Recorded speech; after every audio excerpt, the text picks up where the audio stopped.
Pense e enriqueça. Napoleon Hill. Palavras do editor. Um dos livros mais poderosos do mundo encontra-se em suas mãos. Fornece-lhe um plano testado que torna os homens ricos. Ensina-lhe exatamente como usá-lo e inicia agora mesmo.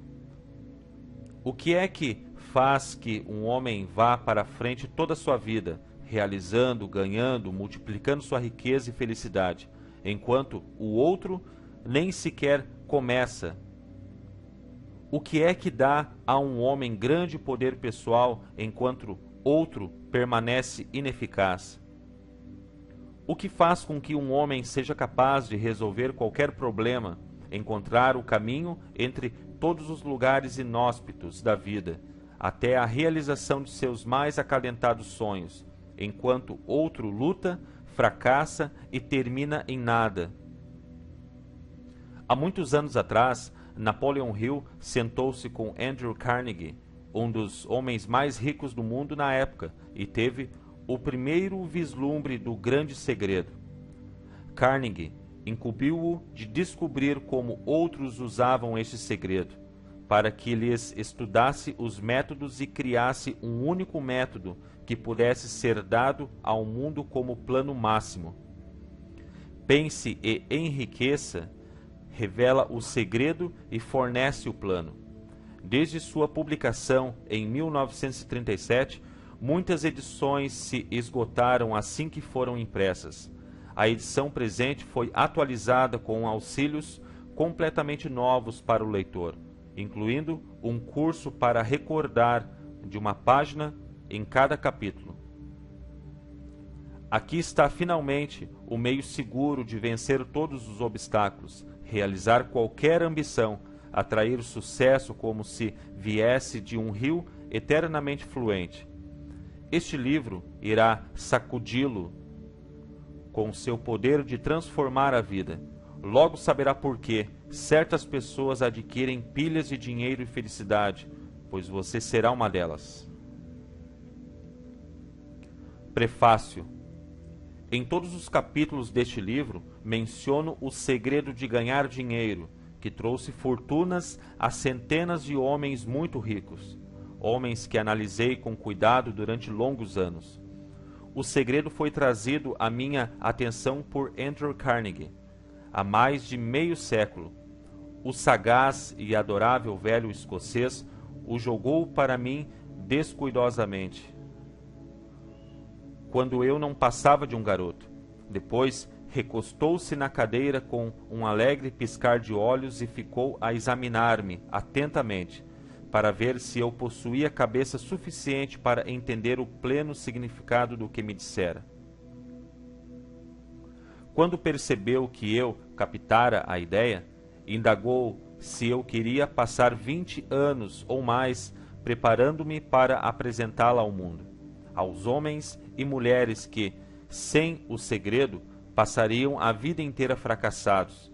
Disse-lhe que o faria e, com a cooperação dele, mantive a promessa. Este livro contém o segredo testado na prática por milhares de pessoas em quase todos os setores da vida. A ideia de Mr. Carnegie era de que a fórmula mágica que lhe dera estupenda fortuna deveria ser colocada ao alcance das pessoas que não dispõem de tempo necessário para averiguar como se ganha dinheiro. Esperava que eu pudesse testar e demonstrar a integridade da fórmula, através da experiência de homens e mulheres nas várias profissões. Acreditava que se deveria ensinar a fórmula nas escolas e faculdades públicas, expressando a opinião que, se fosse transmitida de maneira certa, revolucionaria a tal ponto todo o sistema educativo que o tempo despendido na escola poderia ser reduzido a menos da metade. Histórias verídicas provam o poder assombroso do segredo. No capítulo que trata da fé, você lerá a surpreendente história da organização da gigantesca United States Steel Corporation, Corporação Americana do Aço, como foi concebida e realizada por um dos jovens através dos quais o Sr. Carnegie provou que sua fórmula agiria para os que se acham prontos para ela. Uma única aplicação do segredo, feita por Charles M. Schwab, deu-lhe enorme fortuna, tanto em dinheiro como em oportunidades.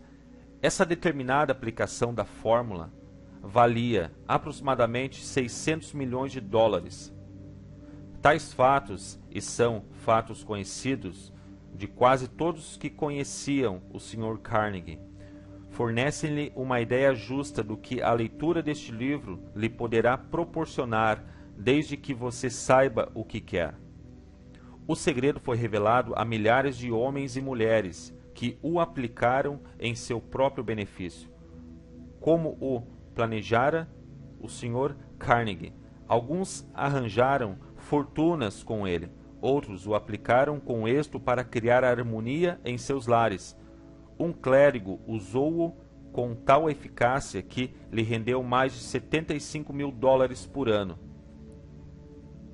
Arthur Nash, alfaiate de Cincinnati, usou seu negócio quase falido como cobaia para testar a fórmula. Conseguiu reanimá-lo, o que trouxe verdadeira fortuna aos donos. Ainda está florescente, embora o Sr. Nash já tenha falecido. A experiência foi de tal modo singular que jornais e revistas lhe dedicaram mais de $1 milhão de publicidade laudatória. O segredo foi transmitido a Stuart Austin Weir, de Dallas, Texas. Ele estava pronto para recebê-lo, tão pronto que abandonou a profissão e foi estudar direito. Teve êxito. Essa história também é contada. Enquanto trabalhava como gerente de propaganda da LaSalle Extension University, quando a universidade pouco mais era que um nome, tive o privilégio de ver J.G. Chaplin, seu presidente, empregar a fórmula com tal eficácia que tornou LaSalle uma das maiores escolas populares do país. O segredo a que me refiro foi mencionado nada menos que uma centena de vezes no decorrer deste livro. Não foi diretamente apontado, pois parece agir com mais êxito quando apenas mencionado e deixado à vista, onde os que estão prontos para ele e os estão procurando possam dele se apossar. Por isso é que o Sr. Carnegie o jogou para mim tão tranquilamente, sem nomear-lhe especificamente. O segredo fala aos que ouvem. Se você estiver pronto para pô-lo em uso, reconhecerá o segredo pelo menos uma vez em cada capítulo. Gostaria de ter o privilégio de dizer-lhe como o saberá quando estiver pronto a recebê-lo, mas isso o privaria de muitos dos benefícios que receberá ao fazer a descoberta a seu modo. Enquanto esse livro estava sendo escrito, meu próprio filho, que então estava concluindo seu último ano da faculdade, pegou o manuscrito do segundo capítulo da obra, o leu e descobriu o segredo por si mesmo. Ele usou a informação tão efetivamente que galgou diretamente um posto de alta responsabilidade com um salário inicial maior do que aquele que um homem mediano jamais alcançará. Sua história foi brevemente contada no capítulo 2. Quando você ler o livro, talvez desfaça a impressão que possa ter tido, no início da leitura, de que a obra prometia demais, e também, se alguma vez já se sentiu deprimido, se já teve dificuldades a vencer que pareciam-lhe arrancar a própria alma, se já tentou e fracassou, se alguma vez já esteve incapacitado por causa de doenças ou aflições físicas, a história da descoberta do meu filho e do uso da fórmula de Carnegie pode vir a ser como o oásis no deserto da esperança perdida, aquele oásis que você estava procurando. O segredo foi muito empregado pelo presidente Woodrow Wilson durante a Primeira Guerra Mundial. foi transmitido a todos os soldados que lutaram na guerra, cuidadosamente dosado no treinamento que recebiam antes de ir para o front. Contou-me o presidente Wilson que ele foi um forte fator na tarefa de angariar os fundos necessários para a guerra. Uma das coisas interessantes a respeito do segredo é que os que uma vez o adquirem e o empregam se descobrem literalmente arrastados em direção ao sucesso. Se você duvida, estude o nome dos que o usaram. Sempre que forem mencionados, examine você mesmo o histórico dessas pessoas e convença-se. Não existe nada que não custe alguma coisa. O segredo a que me refiro não pode ser obtido sem um preço, embora este seja bem menos que seu valor. Não pode ser adquirido por preço algum por aqueles que não o procuram intencionalmente. Não pode ser revelado, não pode ser comprado por dinheiro, pela simples razão de que se compõe de duas partes, uma delas já pertence aos que estão prontos para ele. Serve igualmente bem a todos que estão prontos para ele. Educação nada tem a ver com ele. Muito antes de eu nascer, o segredo foi ter as mãos de Thomas Edison, e ele o aplicou com tanta inteligência que se tornou o maior inventor do mundo, embora só tivesse tido 3 meses de instrução. O segredo passou para Edwin C. Barnes, sócio comercial de Edison. Usou-o com tal eficácia que, embora na época só ganhasse $12.000 por ano, acumulou respeitável fortuna, aposentando-se enquanto ainda jovem. Você encontrará essa história no começo do 1º capítulo.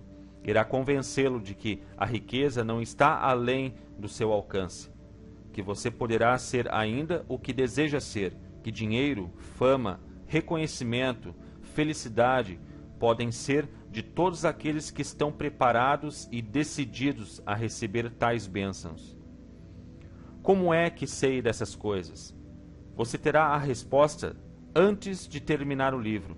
Poderá encontrá-lo no 1º capítulo ou na última página.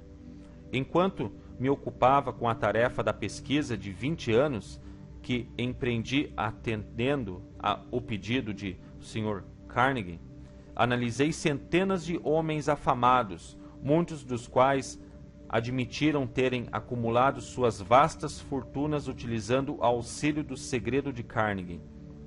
Entre eles estão Henry Ford, William Wrigley Jr., John Wanamaker, James G. Reel, George S. Parker, E. M. Startler, Henry L. Dougherty, Cyrus Curtis, George Eastman, Charles M. Schwab, Harris Williams, Dr. Frank Gonsalves, Daniel Willard, King Gillette, Ralph Weeks, Juiz Daniel Wright, John D. Rockefeller, Thomas Edison, Frank A. Vanderlip, F. W. Woolworth, Sir Robert A. Dollar, Edward A. Filin,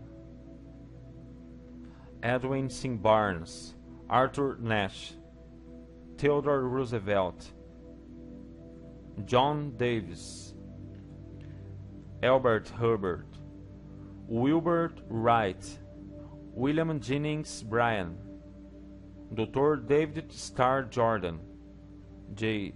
Audrey Armour, Arthur Brisbane, Woodrow Wilson, William Howard Taft, Luther Burbank, Edward Bok, Frank A. Munsey, Albert Gary, Clarence Darrow, Dr. Alexander Graham Bell, John Patterson, Julius Rosenwald, Stuart Austin Weir, Dr. Frank Crane, John M. Alexander, J. G. Chaplin, Sam Jennings Randolph. Estes nomes representam apenas pequena fração das centenas de americanos famosos, cujas realizações financeiras e outras provam que os que entendem e aplicam o segredo Carnegie alcançam elevados postos na vida. Nunca conheci ninguém que, inspirado a usar o segredo, não atingisse sucesso notável na carreira escolhida. Jamais conheci alguém que se distinguisse ou que acumulasse riquezas de monta, sem estar de posse do segredo. Desses dois fatos, tiro a conclusão de que o segredo é mais importante como parte do conhecimento essencial para a autodeterminação que qualquer outro que se receba através do que é popularmente chamado de educação. O que é educação, afinal? Isso foi respondido pormenorizadamente. Um momento decisivo em sua vida. Em algum momento, à medida que você lê, o segredo a que me refiro saltará da página e se colocará ousadamente diante de você, se você estiver pronto para recebê-lo.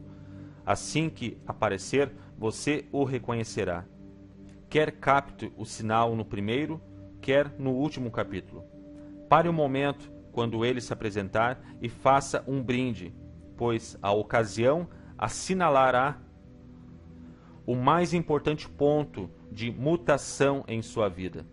Além disso, lembre-se, no decorrer do livro, que ele trata de fatos e não de ficção, sendo seu propósito transmitir a grande verdade universal pela qual todos os que estiverem preparados possam aprender não apenas o que fazer, mas como fazê-lo. Receberão também o estímulo necessário para começar. Como palavra final de preparação, antes de iniciar o primeiro capítulo, posso oferecer-lhe uma rápida sugestão que lhe poderá fornecer a pista para reconhecer o segredo de Carnegie. Eila, toda a realização, toda a riqueza ganha, tem seu início numa ideia. Se você estiver pronto para a revelação do segredo, então você já possui metade dele. Por isso, reconhecerá prontamente a outra metade, no momento em que esta estiver diante de sua mente. Napoleon Hill. Pensamentos são coisas. O poder que prenuncia o sucesso é o poder da mente. Como fazer com que a vida diga sim em vez de não aos seus planos e ambições? Na verdade, pensamentos são coisas, e coisas bem poderosas quando se unem a propósitos definidos, persistência e um ardente desejo de serem traduzidos em riquezas ou outros objetos materiais. Há alguns anos, Edwin C. Barnes descobriu quanto é verdade que os homens realmente pensam e enriquecem. A descoberta não se deu de uma vez, chegou aos poucos, começando com o ardente desejo de se tornar sócio do grande Edison. Uma das características principais deste desejo era o de ser definido. Queria trabalhar com Edison e não para ele. Observe cuidadosamente a descrição de como procedeu para traduzir o desejo em realidade e terá, então, maior compreensão dos princípios que conduzem à riqueza. Quando tal desejo ou impulso passou pela primeira vez em sua mente, não se achava ainda em condições de agir. Duas dificuldades se interpunham em seu caminho. Não conhecia Edison, nem podia pagar a passagem de trem para East Orange, em New Jersey. Essas dificuldades teriam sido suficientes para desanimar a maioria dos homens de fazer qualquer tentativa de levar avante o desejo. Mas o desejo que ele nutria não era um desejo comum. Edison olhou para ele. Apresentou-se no laboratório de Edison, anunciando que viera para fazer negócios com o inventor. Referindo-se ao primeiro encontro Barnes-Edison, disse esse último, anos mais tarde: Lá estava ele diante de mim, parecendo um camarada comum, mas havia algo na expressão de seu rosto que transmitia a impressão de que estava decidido a conseguir o que buscava. Eu aprendera, em longos anos de experiência com os homens, que quando alguém realmente deseja uma coisa tão intensamente, a ponto de arriscar todo o futuro numa simples jogada para consegui-la, não poderá deixar de ser bem-sucedido. Dei-lhe a oportunidade que pedia, porque percebi que resolvera não arredar pé enquanto não obtivesse êxito. Acontecimentos subsequentes comprovam que não houvera erro. Não podia ter sido a aparência do jovem que lhe garantira a oportunidade no escritório de Edison, pois essa era contra ele. O que contou foi o que ele pensava. Barnes não conseguiu ser sócio de Edison na primeira entrevista. O que conseguiu foi a oportunidade de trabalhar nos estabelecimentos de Edison, por um salário bastante insignificante. Passaram-se meses. Aparentemente, nada acontecia que aproximasse o ambicioso objetivo de Barnes se impusera como seu principal propósito absoluto. Mas algo de importante acontecia na mente de Barnes. Intensificava constantemente seu desejo de tornar-se sócio de Edison. Psicólogos acertaram ao dizer que, quando alguém está realmente pronto para alguma coisa, essa coisa não deixa de aparecer. Barnes estava pronto para uma sociedade comercial com Edison. Além disso, estava decidido a perseverar nisso até obter o que procurava. Não dizia a si mesmo: bem, o que adianta? Acho que vou mudar de ideia e tentar um emprego de vendedor. O que dizia era: vim aqui para fazer negócios com Edison e atingirei a meta, mesmo que leve o resto da minha vida. E estava mesmo decidido. Que história diferente teriam os homens para contar se adotassem um propósito definido e permanecessem firmes nele até vê-lo transformado em ardente obsessão? Talvez o jovem Barnes não o soubesse na época, mas sua determinação férrea, a persistência em apoiar-se num simples desejo, estavam destinados a vencer qualquer oposição e trazer-lhe a oportunidade que procurava. A oportunidade veio pela porta dos fundos. Quando chegou a oportunidade, apareceu de forma diferente e de uma direção diferente da que Barnes esperava. Este é um dos truques da oportunidade. Tem o hábito astuto de penetrar pela porta dos fundos, disfarçada, por vezes, de desgraça ou de derrota temporária. Por isso, talvez, é que tantos deixam de reconhecê-la. Edison acabara de aperfeiçoar um novo invento para escritório, chamado, na época, de máquina de ditar Edison. Os vendedores não estavam entusiasmados com a máquina. Não acreditavam poder vendê-la sem grande esforço. Barnes sabia que poderia vender a máquina, sugerindo a ele que imediatamente lhe deu a chance.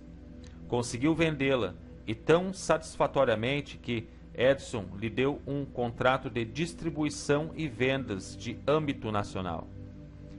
Dessa sociedade comercial nasceu a riqueza, em dinheiro, de Barnes, mas ele fez algo infinitamente maior. Provou que se pode realmente pensar e enriquecer. Quanto de dinheiro lhe valeu o seu desejo original? Não posso saber.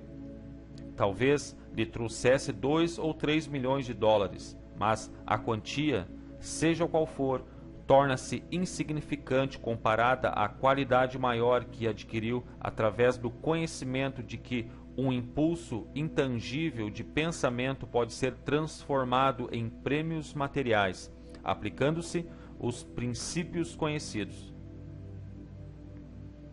Barnes literalmente pensou numa sociedade com o grande Edison. Pensou numa fortuna. Nada tinha para começar, exceto a capacidade de saber o que queria e a determinação de persistir no desejo até realizá-lo. O homem que desistiu cedo demais. Uma das causas de fracasso mais comuns é o hábito de desistir, quando se é acometido de derrota temporária. Todos são culpados desse erro, numa ou noutra ocasião. Um tio de R. U. Darby foi atingido pela febre do ouro nos dias da corrida do ouro e lá se foi para o oeste, para escavar e enriquecer. Nunca ouvira dizer que mais ouro fora extraído dos pensamentos dos homens do que jamais saíra da terra. Fez valer seus direitos e foi trabalhar de pá e picareta. Após semanas de trabalho, foi recompensado pela descoberta do minério reluzente. Precisava de máquinas para trazer o minério para a superfície. Sem alarde, cobriu a mina, refez as pegadas que o levavam à sua casa em Williamsburg, Maryland, e contou aos parentes e alguns vizinhos do achado. Reuniram dinheiro para as máquinas necessárias e mandaram-nas por navio. O tio e Darby voltaram ao trabalho na mina. O primeiro carro de minério foi extraído e enviado a uma fundição. O que voltou demonstrou que possuíam uma das mais ricas minas de Colorado. Com algumas cargas mais do minério, poderiam saldar as dívidas. Depois viriam os enormes lucros. As perfuratrizes penetraram na terra enquanto aumentavam as esperanças de Darby e seu tio. Então, algo aconteceu. O veio de minério de ouro desapareceu. Tinham chegado ao fim do arco-íris, e o pote de ouro não mais estava lá. Continuaram a perfurar, tentando desesperadamente encontrar o veio de ouro. Tudo em vão. Finalmente resolveram desistir. Venderam a maquinaria a um negociante de ferro velho por algumas centenas de dólares e levaram um trem de volta. O dono do ferro velho chamou um engenheiro de minas para que examinasse a mina e fizesse uns cálculos. O engenheiro concluiu que o projeto falhara porque os donos não estavam habituados às linhas falhas. Seus cálculos mostraram que o veio seria encontrado a apenas 1 metro de onde os Darby tinham parado de perfurar. Foi exatamente onde o encontraram. O homem do ferro velho retirou milhões de dólares em minério da mina, porque foi suficientemente esperto para procurar o conselho de um perito antes de desistir.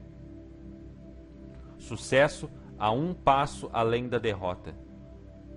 Longo tempo depois, Darby recuperou a perda, com grande margem, quando fez a descoberta de que o desejo pode transformar-se em ouro. A descoberta teve lugar depois que encontrou no ramo de vendas de seguros de vida.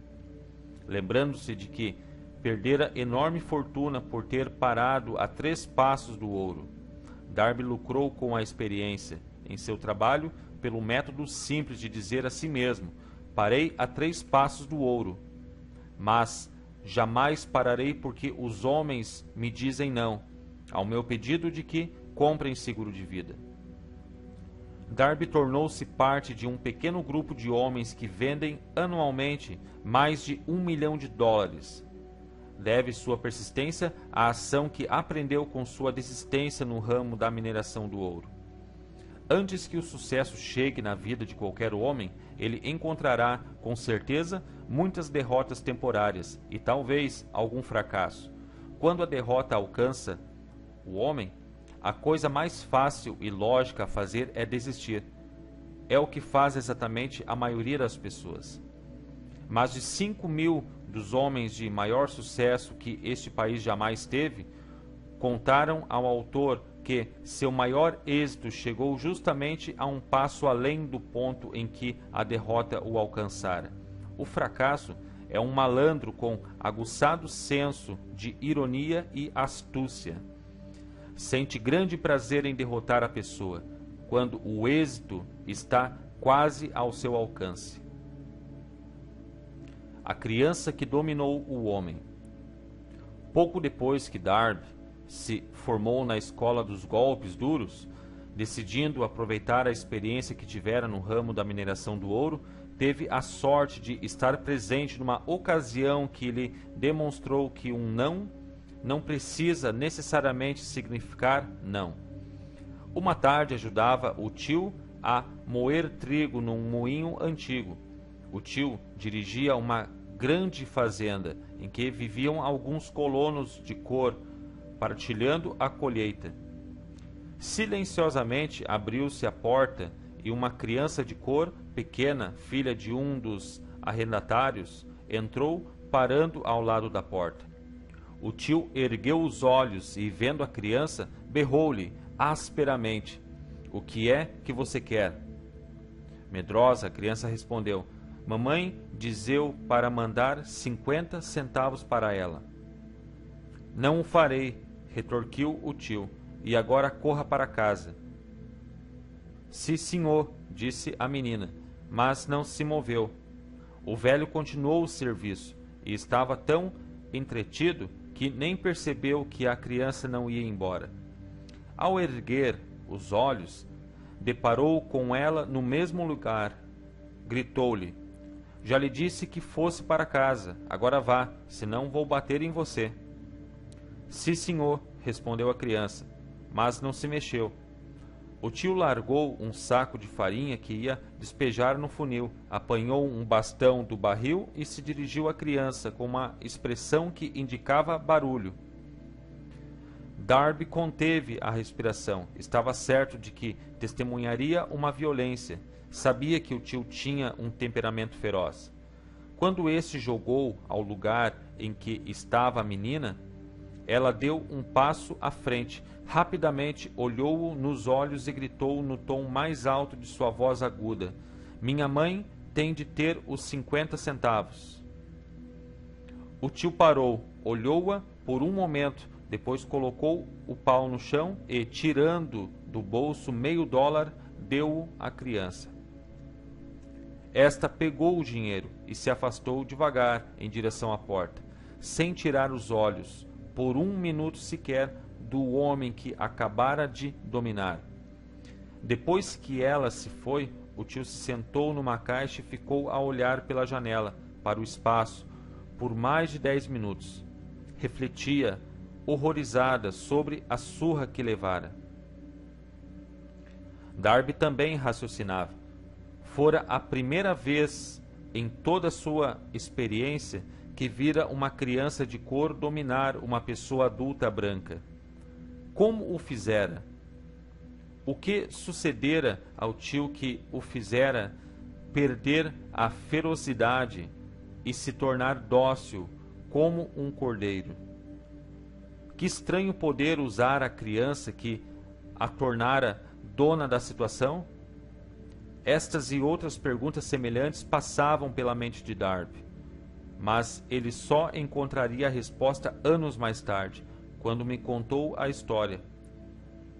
E, coisa estranha, esta experiência incomum foi contada ao autor no velho moinho, no próprio local em que o tio sofrera a derrota.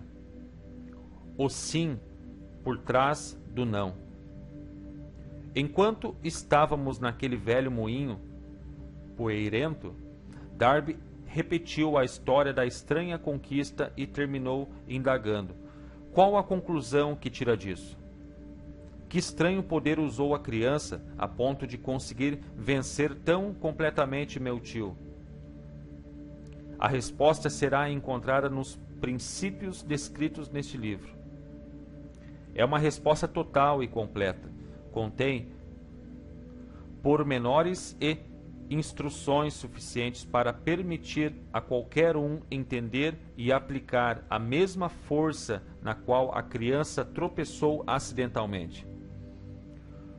Conserve a mente alerta e observará exatamente o estranho poder que veio salvar a menina. Terá um vislumbre deste poder no capítulo seguinte. Algures, neste livro, encontrará a ideia que aguçará seus poderes receptivos, colocando sob suas ordens, em seu próprio benefício, o mesmo poder irresistível. A percepção de tal poder pode chegar-lhe no primeiro capítulo, ou perpassar-lhe a mente em algum dos subsequentes. Pode chegar na forma de uma única ideia, ou como um plano ou propósitos, ou ainda pode fazer com que volte às experiências anteriores de derrota, trazendo à superfície alguma lição pela qual poderá recuperar tudo o que perdeu através da derrota. Depois que descrevia a Darby o poder inadvertidamente empregado pela criança, ele logo rememorou seus 30 anos de experiência como vendedor de seguro de vida, reconhecendo com franqueza que o sucesso alcançado neste ramo devia-o e muito à lição que aprendera com a menina. Darby salientou: todas as vezes que um cliente em potencial tentava levar-me na conversa, sem comprar, eu via aquela criança, parada no velho moinho, os grandes olhos fulgurantes de desafio, e dizia a mim mesmo: tenho de conseguir esta venda. A melhor parte das vendas se processou depois que as pessoas diziam não. Recordou também o erro que cometera ao recusar a apenas 3 passos do ouro, mas afirmou: aquela experiência não passou de uma bênção disfarçada. Ensinou-me a continuando. Por mais duro que fosse, lição essa que eu tinha de aprender, antes de poder ter êxito no que quer que fosse. As experiências de Darby eram bastante comuns e simples, mas continham a resposta aos desígnios da vida. Portanto, eram-lhe tão importantes quanto a própria vida. Aproveitou as 2 experiências dramáticas porque as analisou, encontrando a lição que ensinavam. Mas o que acontece ao homem que não possui nem tempo, nem vontade de estudar o fracasso, em busca do conhecimento que pode conduzir ao sucesso? Onde e como aprenderá ele a arte de converter a derrota em trampolins para a oportunidade? Em resposta a essas perguntas é que este livro foi escrito. Com uma ideia sensata você alcançará sucesso. A resposta exigiu a descrição de 13 princípios, mas lembre-se, ao ler, que a resposta que você procura às perguntas que o fizeram refletir sobre a singularidade da vida pode ser encontrada em sua própria mente, por meio de alguma ideia, plano ou propósito, aptos a surgir na mente durante a leitura. Uma ideia sensata é tudo o que necessitamos para alcançar sucesso. Os princípios descritos neste livro contêm os meios e modos de criar ideias úteis. Antes de prosseguirmos abordando a descrição de tais princípios, acreditamos que você merece receber essa importante sugestão. Quando as riquezas começam a vir, vêm com tal rapidez, em tal abundância, que a gente se pergunta onde se escondiam durante todos aqueles anos estéreis. Esta é uma declaração surpreendente, ainda mais se tomarmos em consideração a crença popular de que a riqueza só vem aos que trabalham duramente e por longo tempo.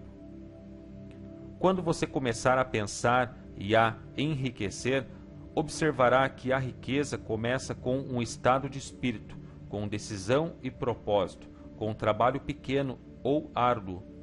Você e todos os outros devem estar interessados em saber como se adquire o estado de espírito que atrai riquezas. Eu passei 25 anos pesquisando, porque também quis saber quão ricos os homens se tornam desse modo. Observe atentamente. Assim que você dominar os princípios dessa filosofia e começar a seguir as instruções para a aplicação daqueles princípios, seu estado financeiro começará a melhorar e tudo o que você tocar começará a transformar-se numa vantagem em seu próprio benefício. Impossível? Absolutamente. Uma das principais fraquezas humanas é a familiaridade do homem comum com a palavra impossível. Sabe todas as regras que não dão certo? Sabe todas as coisas que não podem ser feitas. Este livro foi escrito para que os que procuram as regras que tornam os outros bem-sucedidos e estão dispostos a arriscar tudo nessas regras.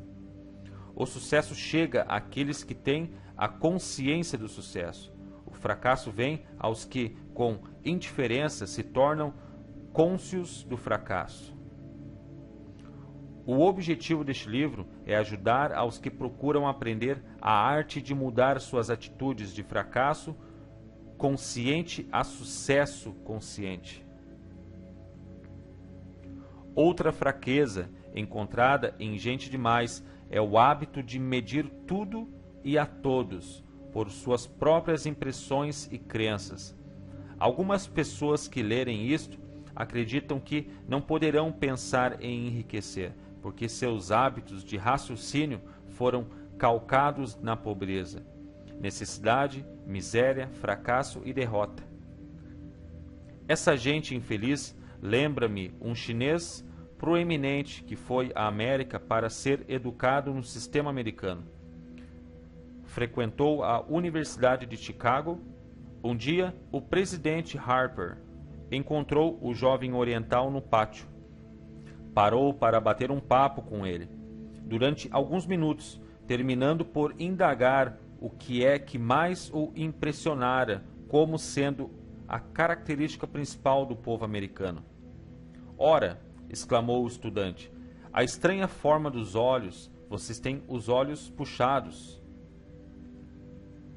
O que dizemos nós dos chineses? Recusamos acreditar naquilo que não compreendemos.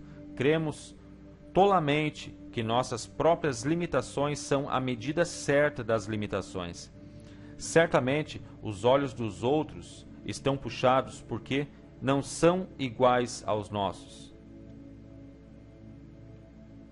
O quero e o obterei.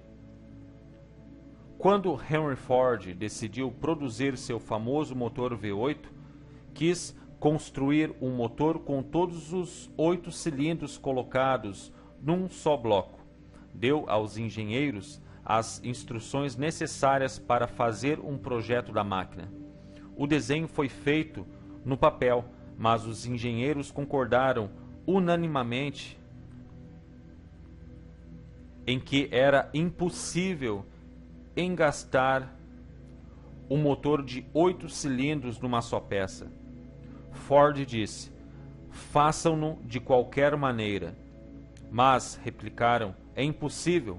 Continuem, ordenou Ford, e permaneçam no serviço até conseguirem, não importa quanto tempo leve. Os engenheiros continuaram, nada mais lhe restava fazer senão permanecer no quadro da Ford. Passaram-se 6 meses e nada aconteceu. Outros 6 meses se passaram e ainda. Os engenheiros tentavam todos os planos concebíveis para executar as ordens, mas a coisa parecia fora de dúvida, impossível. No fim do ano, Ford conferenciou com os engenheiros que novamente lhe informaram que não tinham encontrado jeito de executar-lhe as ordens. Vão em frente, teimou Ford, quero-o e o obterei. Prosseguiram então e, como por passe de mágica, o segredo foi descoberto. A determinação de Ford vencera mais uma vez. Talvez essa história não tenha sido descrita com absoluta precisão, mas, em resumo e no conteúdo, está correta. Tire suas deduções. Você que quer pensar e enriquecer, do Segredo dos Milhões, de Ford, se puder, não será preciso procurar muito. Henry Ford foi um sucesso, porque entendeu e aplicou os princípios do sucesso. Um deles é o desejo, o conhecimento do que se quer. Lembre-se da história de Ford enquanto lê e assinale as linhas nas quais o segredo de sua estupenda realização foi descoberto. Se puder fazê-lo, se puder apontar o determinado grupo de princípios que tornaram Henry Ford rico, você poderá igualar-lhe os feitos em quase qualquer dos ramos para os quais tem vocação. Um poeta percebeu a verdade.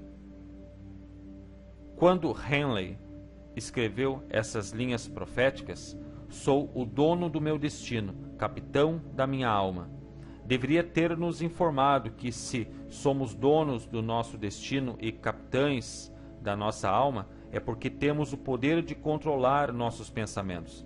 Deveria ter nos contado que nosso cérebro fica magnetizado pelos pensamentos dominantes que abrigamos na mente e que, por meios que não são familiares a nenhum homem, esses ímãs atraem para nós as forças, pessoas, circunstâncias da vida que se harmonizam com a natureza dos nossos pensamentos dominantes.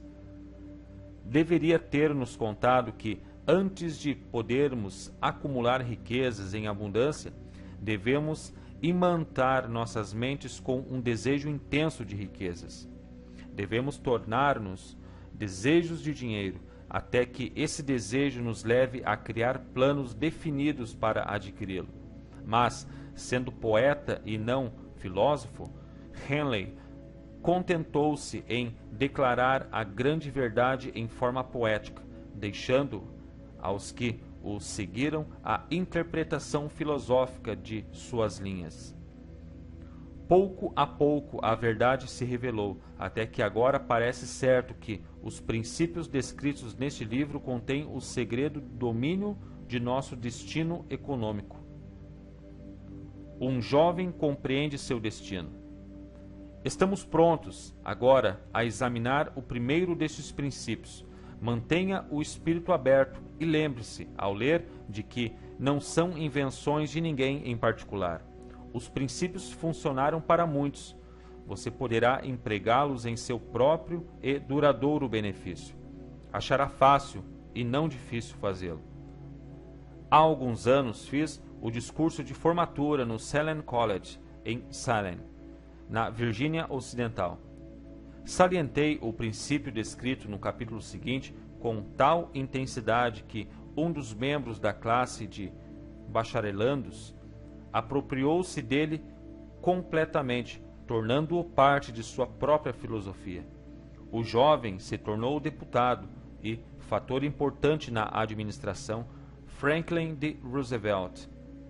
Escreveu-me uma carta que tão claramente refletia sua opinião sobre o princípio esboçado no capítulo seguinte, que resolvi publicá-la como introdução ao referido capítulo.